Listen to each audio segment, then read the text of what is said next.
that's the only pole on the other side of the South Pole from Middle America. And I think it's quite astonishing that there should be an area as big as that unexplored.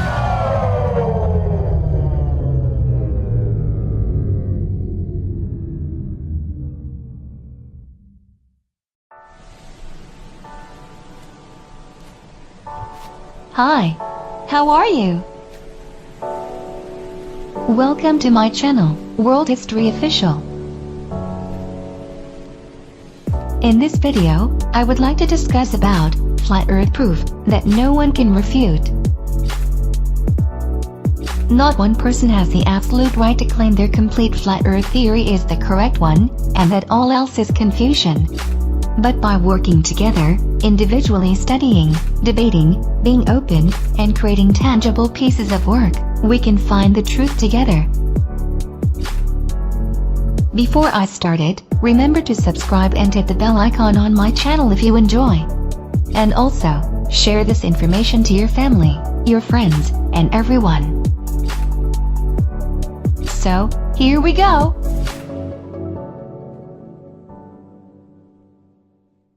Earth not a globe.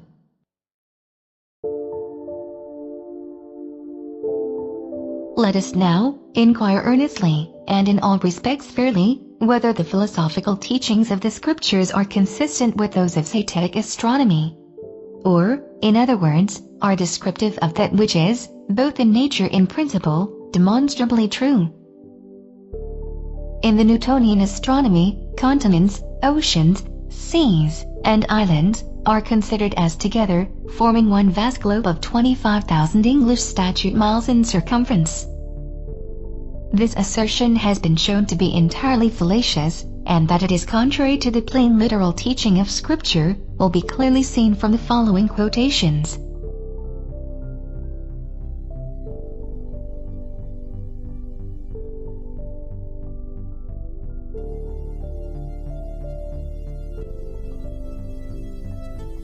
Instead of the word earth, meaning both land and water, only the dry land is called earth, and the seas the gathering or collection of the waters in vast bodies.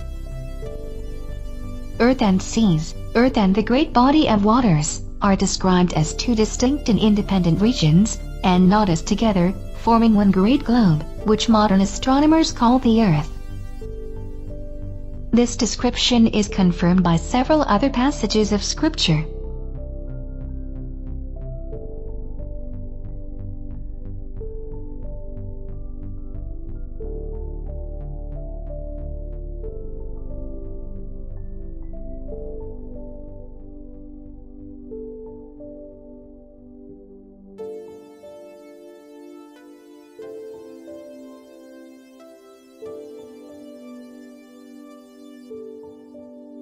Earth rests on waters. If the earth is a globe, it is evident that everywhere the water of its surface, the seas, lakes, oceans, and rivers, must be sustained or upheld by the land, which must be underneath the water. But being a plane founded upon the seas, and the land and waters, distinct and independent of each other, then the waters of the great deep must sustain the land as it does a ship, an ice island, or any other flowing mass, and there must, of necessity, be waters below the earth. In this particular, as in all others, the scriptures are beautifully sequential and consistent.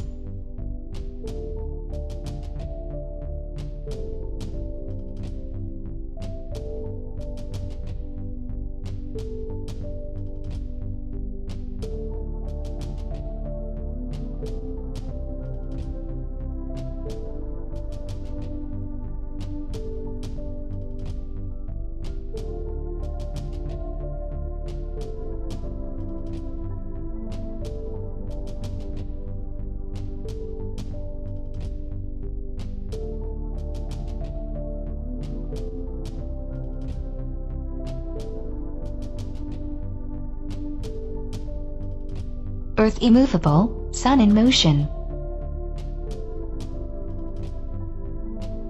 The direct evidence of our senses, actual and special observations, as well as the most practical scientific experiments, all combine to make the motion of the sun over the non-moving earth unquestionable. All the expressions of Scripture are consistent with the fact of the sun's motion. They never declare anything to the contrary, but whenever the subject is required to be named, it is expressly in the affirmative.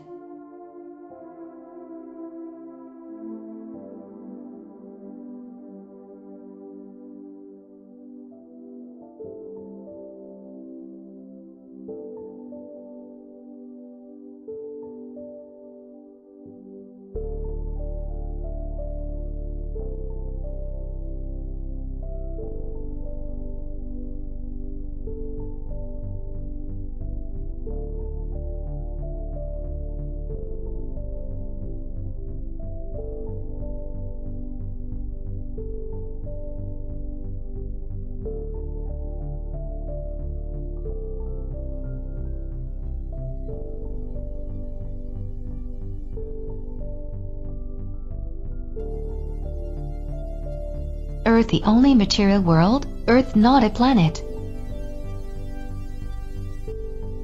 One Earth only was created, and, in the numerous references to this world, contained in the entire Scriptures, no other physical world is ever mentioned.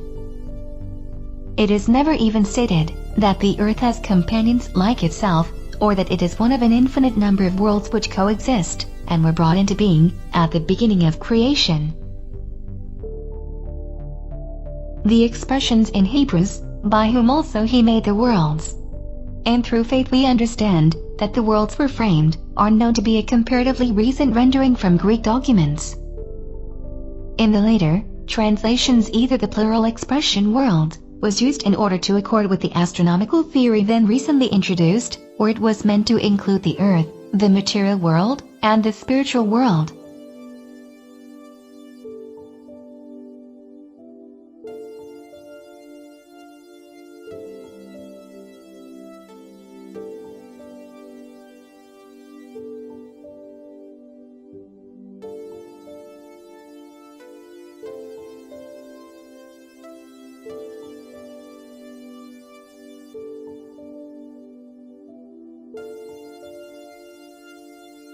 Sun, moon, and stars as lights.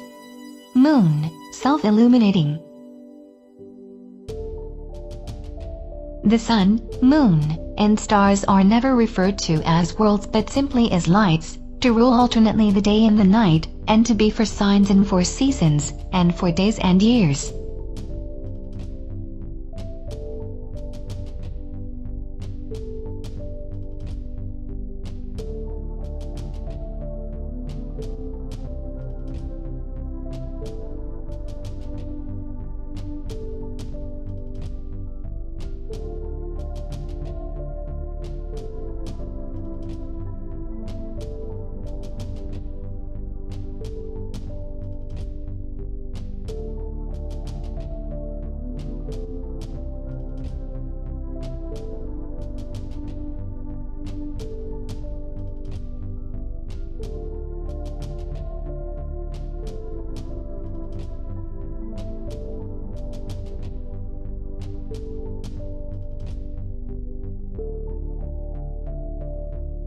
Stars give light to Earth.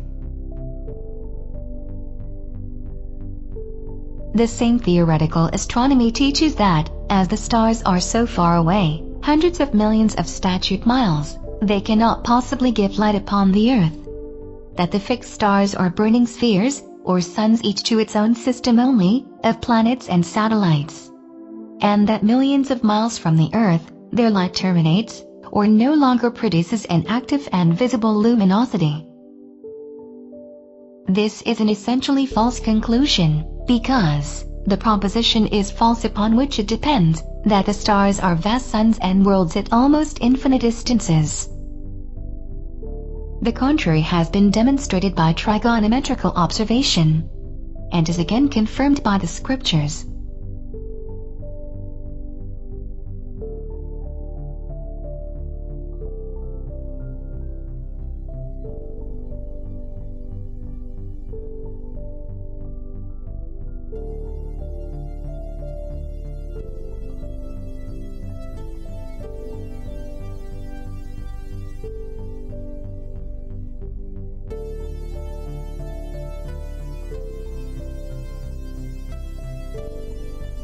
heaven above, hell below. If the earth is a globe, revolving at the rate of 1,000 miles an hour, all this language of scripture is necessarily fallacious.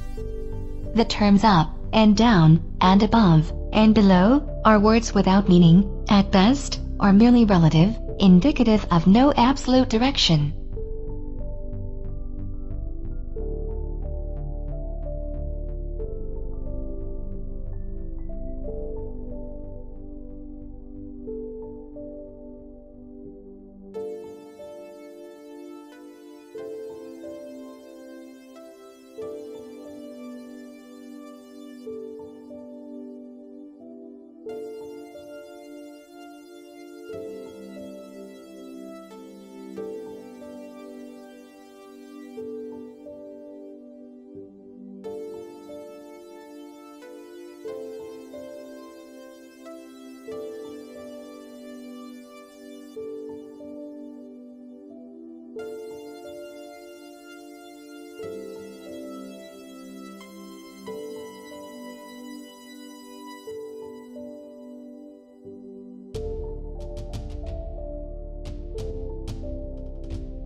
But if there is an endless plurality of worlds, millions upon millions in never-ending succession, if the universe is filled with innumerable systems of burning suns and rapidly revolving planets, intermingled with rushing comets and whirling satellites, all dashing and sweeping through space in directions, and with velocities surpassing all human comprehension, and terrible even to contemplate, where is the place of rest and safety?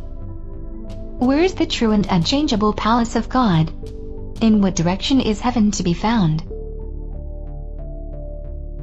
Earth will be destroyed by fire. The literal teaching of the Old and New Testaments on the subject of the earth's destruction is plain and unmistakable.